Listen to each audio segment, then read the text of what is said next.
Good evening and welcome to the Village Board meeting of the Village of Pleasantville. Today is Monday, September 14. As has been the case for some months now and for at least 1 month going forward, we're meeting via Zoom because of the restrictions on meeting personally.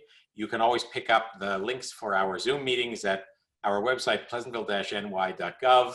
A shout out again, if you have not signed up for the Pleasantville Village Government email list, please do so. You can also do that at pleasantville-ny.gov.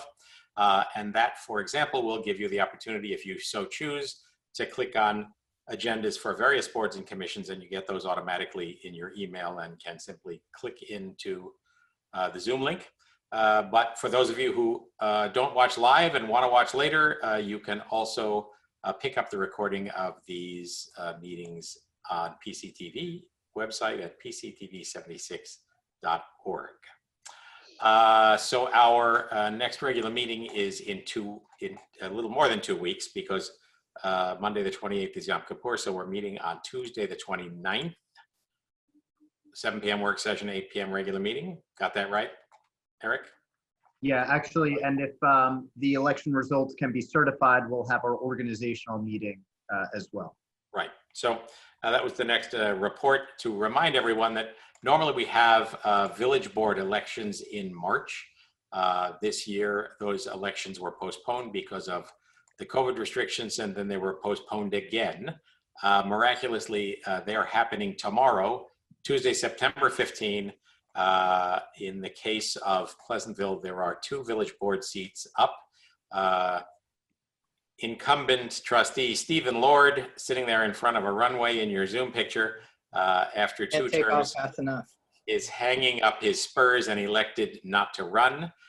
Incumbent trustee Nicole Asquith is running for re-election for a 2nd term. And newcomer to the board, but certainly not a newcomer to Pleasantville, Paul Alvarez is on the ballot to occupy Steve's seat. So there are 2 candidates for 2 seats. An otherwise uncontested election, and tomorrow is the village election voting. The County Board of Elections now manages our elections, and as a result, there are 3 polling places that have been established. They're open between 6 a.m. and 9 p.m. If you are unclear about where your polling place is, you can locate your village election district and assign polling place via the pleasantville-ny.gov website. The 3 polling places are the Pleasantville Rec Center, the D.P. Hayes Hose Firehouse in the Old Village, and Emmanuel Lutheran Church on Manville Road. But just to be clear, you have to vote at the site that is identified for your district. You don't get to choose any one of those 3. You have to go to the right one. You should have received a note in the mail indicating what your location is. But again, you can go to the website, pleasantville-ny.gov. There's a long URL.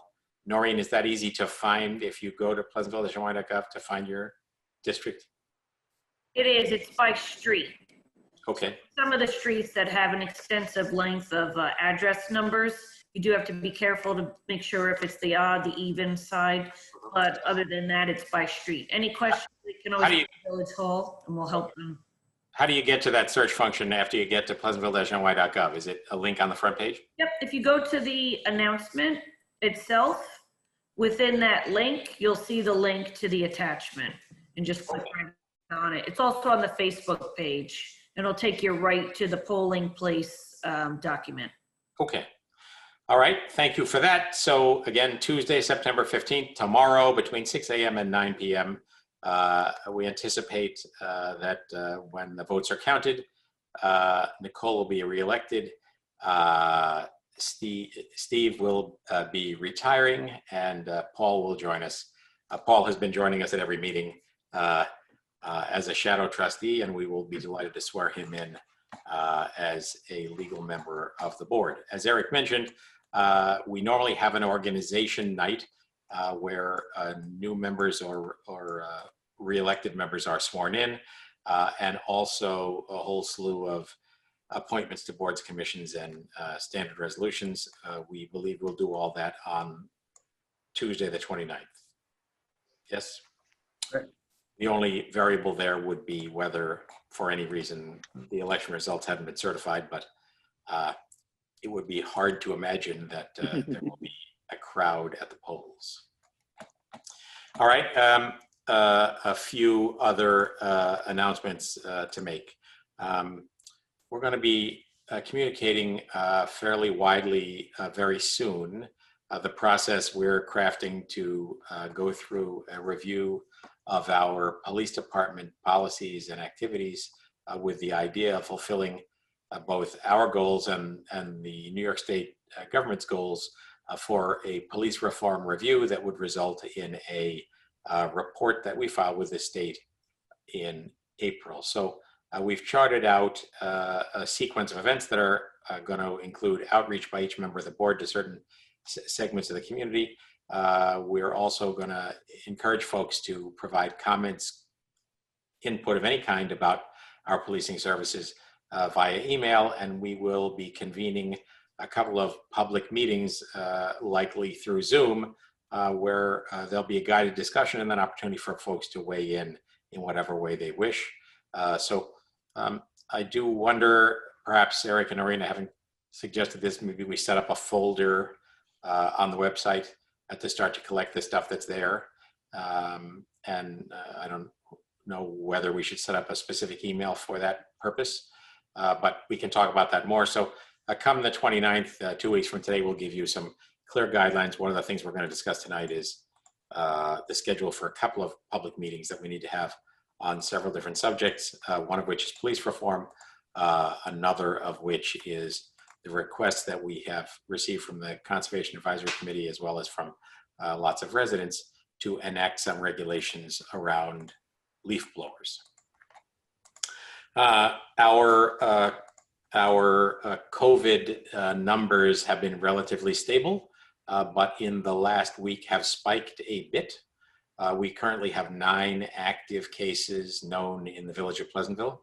That's the highest number of active cases we've had for quite a while. As no doubt you are mostly aware, there were 2 active cases at Holy Innocents, and 200 and some tests of folks who had participated in activities at Holy Innocents. The good news about those tests is that, at least as it appears right now, no members of the congregation came back positive. That's still the case, Eric? That is correct. But what it did produce was a couple hundred people ended up getting COVID tests, and several hundred people were asked by the county health department to remain in a quarantine for 2 weeks. So just an indication of the fact that this is still out there. As I say, we've had several new cases crop up in the village in the last week, and our total are currently at a total of 9. So those overall, the numbers in the county and the numbers in the state are reassuring to the extent that the spread of the virus seems to be fairly well controlled, but the continued appearance of new cases make clear that it's still out there, and make clear that the way we keep it contained is to act quickly whenever there's an individual case. The county follows with contact tracing, but also to maintain social distancing and to wear masks. So we had an extended conversation earlier this evening in work session among the board and community members and folks involved in youth soccer about the policies we would establish for masks on the playing fields, the village playing fields during athletic activities. And the resolution of that, which we'll codify tomorrow in a brief statement, is that our position is going to be masks are required on village playing fields.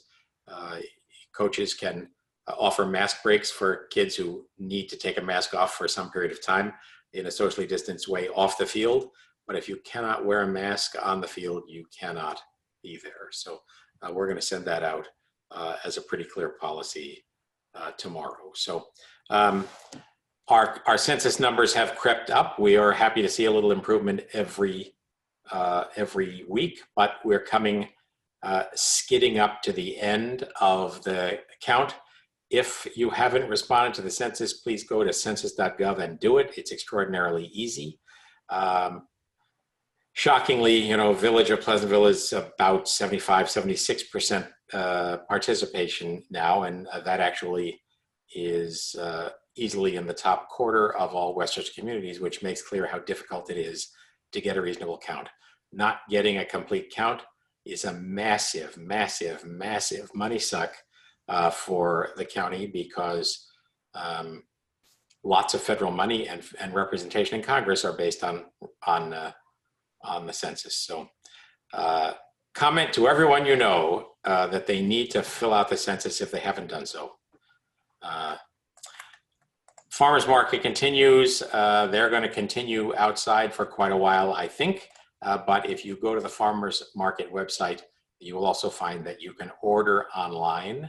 And if you order online from the vendors that offer it, you can order what you want. You can pay for it online. And when you get to the market on Saturday morning, it's all bagged up and ready for you, and quickly in, quickly out.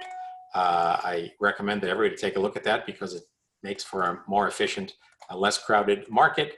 But I also offer that as something that's going to be far more likely to be the means by which the market continues through the winter months. Normally it goes into the middle school in the winter months. That obviously is not going to be possible this year. So check out Farmers Market online and see whether that works for you.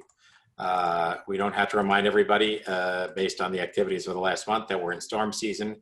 Alert.ny.gov and ready.gov are two sites that are quite useful in thinking about your own storm preparedness.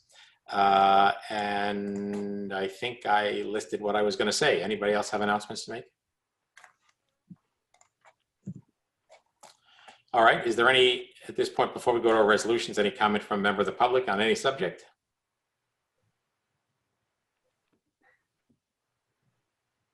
Yeah, Peter.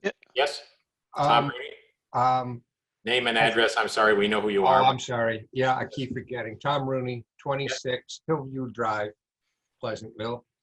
Have any more discussions or come up about the leaf blowers that were discussed last time, and about the committee that's supposed to have been set up? Well, they haven't. One of the things we have on our agenda tonight is to talk about how to set up a community discussion about it, and we will do that.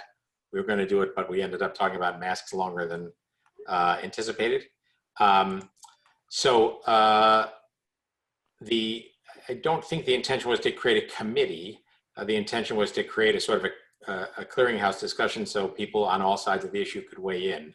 And we're going to talk about that later tonight, about when and how to do it. Now we're past Labor Day. Folks presumably are back. I think when people's lives settle into some kind of rhythm, if there's any rhythm to be had in this crazy world, we'll choose a couple of Zoom sessions to have the conversation. Hi, Hello? Peter. Yes. This is Steve Cristito, Lisa Place, Pleasantville. Hey. Regarding the leaf blowers, I guess if you're going to have it later, I'll save my comments for later. But I'm just curious, could you tell me who's on this conservation committee? Are they elected, appointed, volunteered? I'm just curious. I must have missed the memo. I've been very busy. Yeah, they are appointed volunteers. They're not elected. Okay. So we can get you the list. There are 10 or so people on it. Okay. Helen And Muir, is there any qualifications to be on it? you were going to say something, Nicole? I was just going to say, for all of our boards and committees, you can find the information on our website. Yeah, so these are appointments made by the board, and when folks ask to be a member of a board like that doesn't have, some of the boards, planning, zoning, for example, have a very specific number of members set in law. The Conservation Advisory Committee can have a variable number of people, and for the most part, the folks who have been interested in applying are obviously eco-minded people. Helen Muir is the chair of it. The discussion that we had about leaf blowers and the presentation that was made by the CAC was a presentation, I'm sure lots of the CAC members participated, but Andy Reinman, who is a member of the CAC and a Pleasantville resident, and teaches at City University, is it, I think, is a professor there, provided a PowerPoint. We have it up on our website. I know I'm very concerned about that PowerPoint because it's full of misinformation. Well, And I'd like to address that when you get to your leaf blower portion of the meeting. okay, so we're not going to go through it in detail tonight. What we're going to do tonight is talk about when to have this clearinghouse meeting. So tonight wouldn't be the time to offer your rebuttal, but we are absolutely intending to air out all sides of the issue. Hello. All right. I'll just say it's so inaccurate, you should pull it off the website. And I can go into details whenever it's appropriate. So if can I suggest this? Sure. If you think it is, factually inaccurate in ways that render it inappropriate to even have on the website, could you shoot me or Eric Morrissey or Noreen an email? Sure. It doesn't have to be It won't be a fancy PowerPoint. I don't have the time for that. It does not need to be that, but Okay. Offer your comments. Absolutely. Happy to hear that. Hello, Peter. Yes. Lou Dorio from Foxwood, Yes. 21 Foxwood Drive. I had sent a comment in regarding that. I had read your proposal, or what you're considering is something like 2 weeks in the spring and 2 weeks in the fall. Well, that was to be clear, that was the proposal that you saw is the proposal made by the Conservation Advisory Committee, Okay. not by the village board. So what might come out of this could look like that, or it could look different. Okay, my concern was if it's focused mainly towards the ecology issue, I myself am teaching 3 days a week from home. I know there's a lot of students who are being educated from home. People are working from home. Where I am, you're familiar with Foxwood. I can't hear myself think when I'm trying to teach a class and they're going through with the lawnmowers and the leaf blowers. So it's more of a disruption to trying to run a business and trying to conduct classes. I also agree that it is a nuisance with the smell and what's being produced by these gas machines. My wife and I took a walk, our regular walk today. We were going down Clark, and I noticed a gentleman cutting his grass. I couldn't even hear his lawnmower. He had one of those electric powered lawnmowers. So, I mean, the equipment's there. I know you're going to get pushback from landscapers and people who hire landscapers. All right, so thank you for that. So I will say we've received lots of comments and emails about the issues people have confronted when they're home so much and listening to this. So that has clearly raised this issue to a higher level in the minds of many. But you are quite right, I assume, although we've not yet heard from them, that the landscaping companies will feel otherwise, as well as some individuals. We just heard from Steve. So, all right.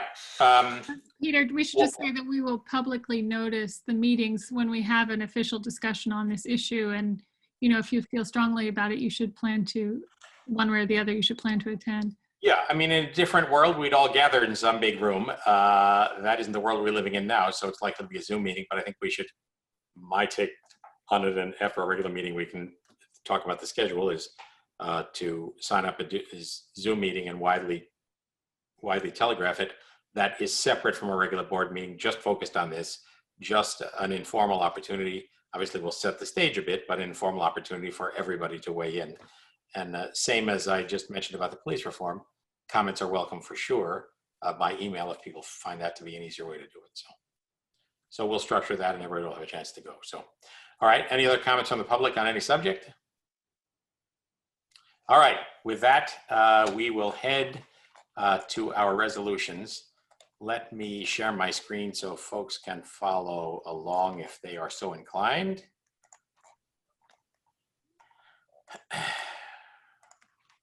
All right. Going in the sequence we normally would, Nicole, 161. Resolved that the Board of Trustees hereby approves the request from Colin Higgins, 107 Sarles Lane, to hold a block party and therefore close Congress Street between Sarles Lane and Pleasant Avenue on Saturday, September 26, 2020, should be, from 3 p.m. to 9 p.m. Is there a second?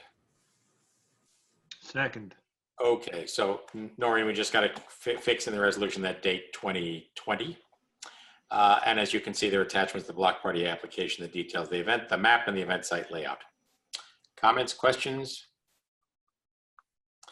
happy to say yes to a block party on Congress Street. All in favor? Aye. Aye. Motion approved. 162, Mr. Lord. Resolved that the Board of Trustees has received and examined a copy of the Village of Pleasantville Justice Court audit for fiscal year ended May 31st, 2020. All fines identified therein have been turned over to the proper official of the village and authorizes the village clerk to file the audit with the Office of Court Administration pursuant to section 2019-A of the Uniform Justice Court Act. And the audit is attached. Is there a second? Second. So as I've commented before, what you're seeing on the screen right now is our online agenda system, Novus Agenda. And this is available to anyone who wants to see it as soon as the agendas are put out. So anything in blue is a linked document and you can open it up and look at it in detail. It's a short 6-page document, this one. One interesting point is they keep commenting, as they do every year, that it's a cash basis accounting for the court, which is atypical, and go on to say that it's required. Like, okay, right? Interesting. I mean, we're accrual basis on the village side, right? Right. So, whatever, it seemed to be very straightforward, very clean, and there was no management letter attached. So a clean audit, all in favor? Aye. Aye, motion approved. If I can get this to unfreeze, 163, Mr. Stargiotti, there we go. Resolved, the Board of Trustees hereby approves the minutes of the meeting held on August 24, 2020. Is there a second? Second. Again, those minutes are attached. Any comments or corrections to the minutes? All in favor? Aye. Aye. Aye, motion approved. David, 164.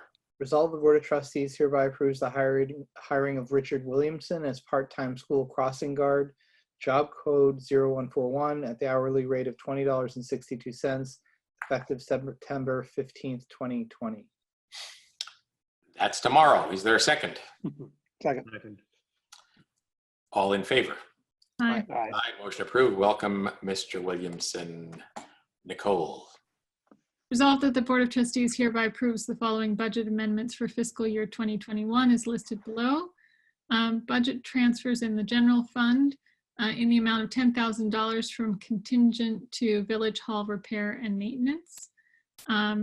Increase in revenue and expense in the general fund, the amount of $15,490. In contingent pass-through payments to PCTV. Is there a second? Second. So is that 10,000 related to our HVAC stuff? It's actually related to cleaning, the enhanced cleaning that we were doing in the police department at the height of the pandemic in March and April, where we were bringing in a specialized crew to come in and disinfect the cars and the common areas. So we've taken on a lot of that in-house now that the supplies and materials have become more readily available, but we did make a significant investment at the peak of the pandemic. All right, and then the PEG pass-through is the public access education and government monies that come through Verizon and Optimum and go to PCTV. That's right. All in favor? Aye. Aye. Aye, motion approved. Now, so number 166 would fall to Steve. And based on the fact that we only have 4 resolutions left on this meeting, this would be Steve's last resolution. Wow. Let me just suggest, with the agreement of my colleagues, that Steve be responsible for the remaining 4 resolutions on this agenda. All in favor? Aye. Aye. Aye. All right, take it away, I'm gonna Lord. miss you guys. I'm gonna miss you. I'm telling you. It seems wrong to be doing this through Zoom. Right? It I does. agree, All right, actually, come on, Steve, Nicole. all 4. All right, here we go. Resolved that the Board of Trustees hereby approves the abstract for payment of claims dated September 14th, 2020 for fiscal year end 2021, covering check numbers 98175 to 98337 from the general fund, $353,504.77, from the special purpose fund, $8,355, From the Water Fund, $212,733.35. From the Capital Fund, $4,148.72. From the Refuse Fund, $22,906.32. And the Trust Fund, $585 for a total of $602,273.16 with the payment of claims and the credit card fees attached. Is there a second? Second. Comments or questions?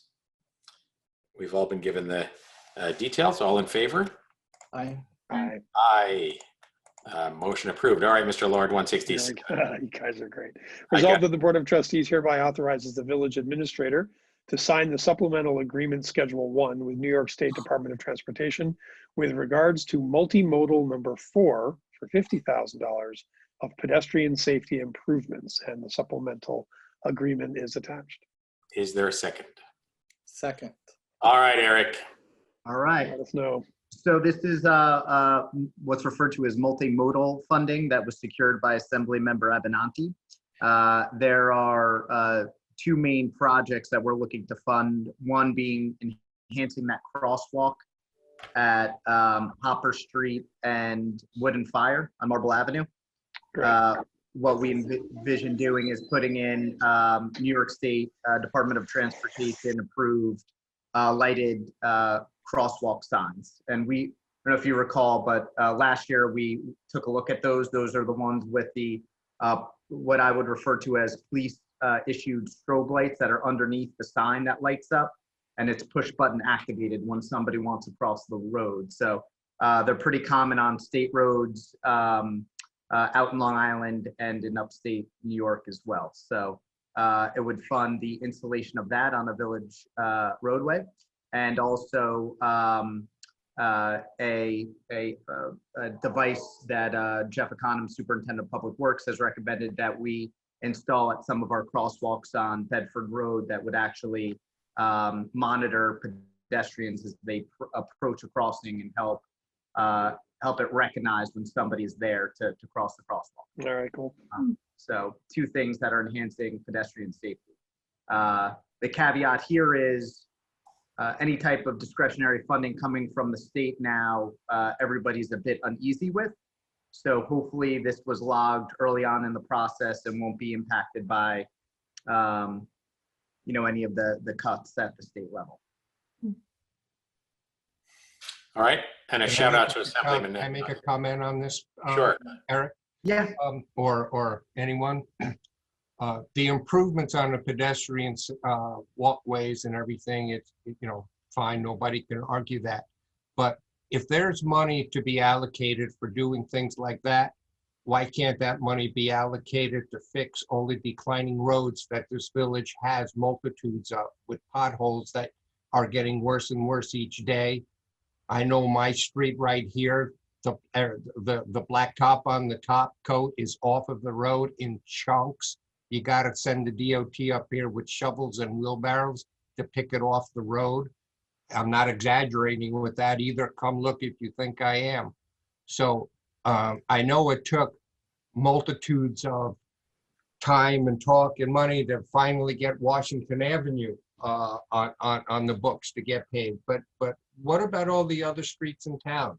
I've been asking, Peter, about my road for 2 years when I brought you up here to look at it. It was bad then, it's terrible now. I mean, when are these things going to happen? I mean, I have to say, I don't entirely share your assessment of the state of our roads. Certainly, we've got some that need work. We're spending quite a bit of money this year, and Jeff Econom has a hit list that identifies a sequence of roads to be attacked. But how about this? I'll send him up your way again to make sure that he's very clear on what's going on up on your street. Yeah, I mean, it's full of potholes. There's some curbs left, but in most of the street, there are no curbs left. Actually, I'm even gardening and weeding the road because the weeds are growing through the street. Not an exaggeration at all. So you commented that you could churn butter on Washington Avenue, and we're going to deprive you of that. Well, I'm so glad of that because it was a bad thing to do. I get home with milk and I got cream. What can I tell you? Or it's good if that's what you're looking for. So, But, you know, all right. basically, I know your feelings, Tom. basically all I'm asking is there even, I mean, how does the street get on a plan to be redone? I mean, you know, It's based on the superintendent of public works review of all the roads in the town and the assessments of the priorities.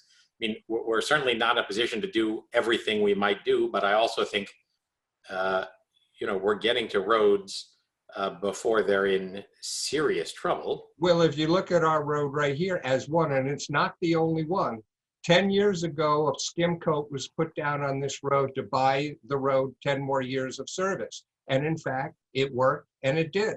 But we're down to the original road that was put in this neighborhood in 1960. And it's an absolute disgrace. All right, so I'll ask Jeff to come up and take a look again. All right. So any further comments? A shout out to Assemblyman Avenatti, who has advocated for us on a couple of different projects, this just being one of them. So all in favor of resolution 167? Aye. Aye. All right, Trustee Lord, 168. Okay. Let me get over there. 168. Now, therefore, well, hold on. Wait a minute. That doesn't make sense. Read the title. This is 168, right? All right. So be it resolved that the Board of Trustees of the Village of Pleasantville hereby authorizes the village clerk to notice a public hearing for Tuesday, September 29th, 2020 at 8:30 p.m. via teleconference to hear comments on introductory local law number 4 of 2020 with regards to the consolidation of the Architectural Review Board with the Planning Commission. Is there a The second? laws attached. Second. So we had a work session discussion prior. The short version of a longer story is that our ARB, which is normally 5 seats, is down to 2 members because we've had 3 recent departures, two moving out of the village and 1 person who stepped down. It has been difficult to find, particularly to find architects to serve on that board.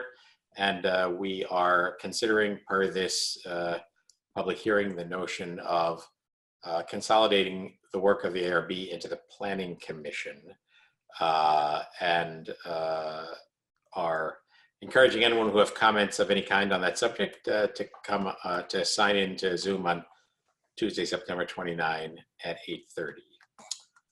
Comments or questions from the board? All in favor? Aye. All right, this is it, Lord. I don't know. 169. Yeah. This is a good one to end on.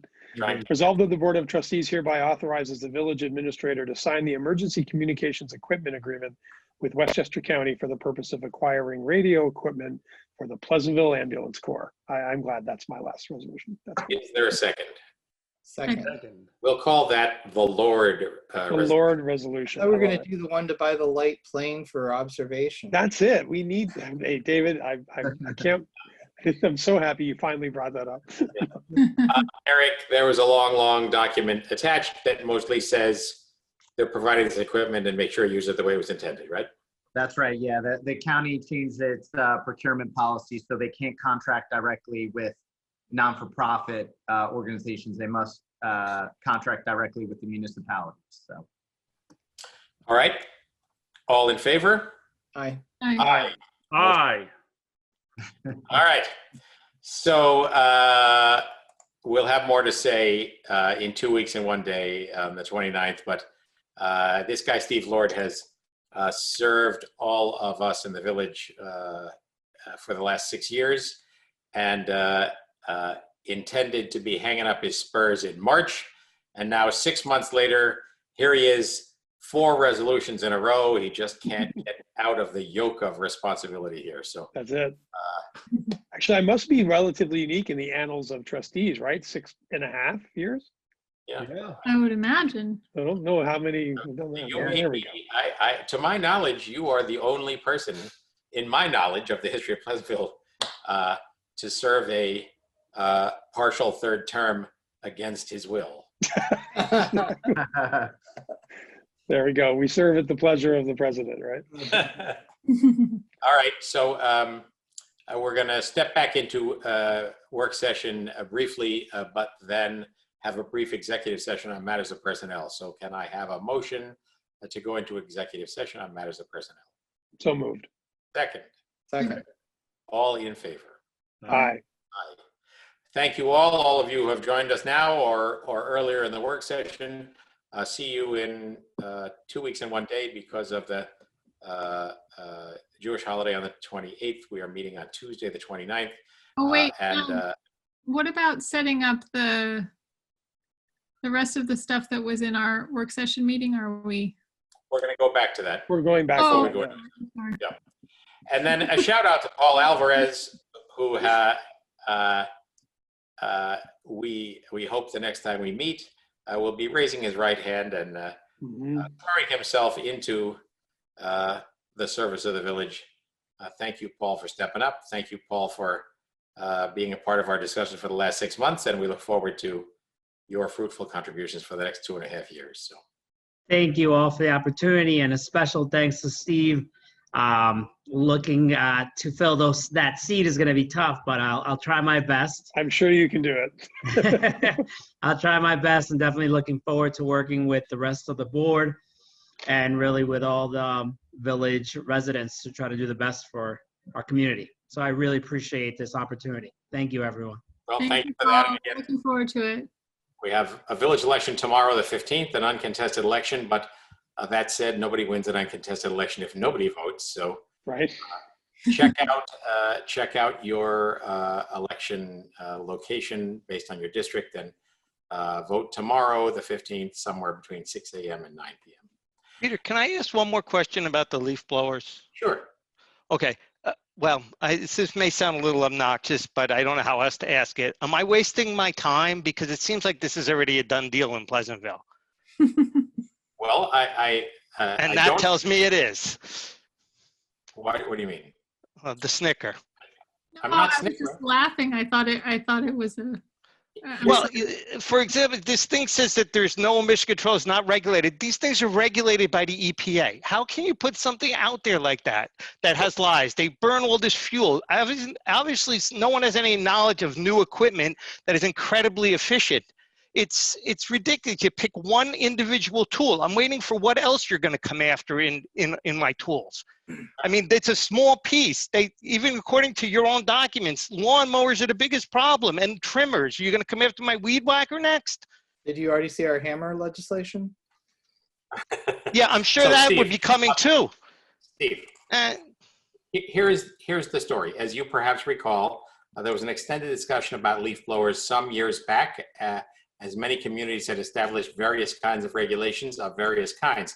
Some of them time sensitive, some of them duration sensitive, some of them equipment related, some of them commercial versus residential, all these different variabilities. There was much discussion at the time and much dissension on the subject with strong opinions on both sides. The issue has arisen again, in part because of the concerns of the CAC, which they've had concerns all the way along, but also in part because of many more folks in the community being concerned about putting up with the noise when they have been home in their previous lives. I've worked from home for 20 years in Pleasantville. It's never been a problem. I sit on my deck. Yes, I hear lawnmowers. The lawnmowers are more of a problem than the leaf blowers. Right. So it's never been an issue. I want to encourage you to participate in these meetings that we have, and you are absolutely welcome. You asked if it's a foregone conclusion. It is my firm intention on any subject not to enter any discussion as a foregone conclusion. That doesn't mean we don't all have opinions, but I can tell you in my many years of doing this, my opinions have very often changed based on what people have talked about in the context of these discussions. So that's encouraging. Thank you. All right. Motion. Did we do a motion to go into executive session? Yes. Did not. We did? Yes, we did. Yeah. All right. So we got so gung-ho. All right. I thank you all. We're going to go back briefly to work session, then to executive session. See you in a week and a day. Thank you all. And back to work session.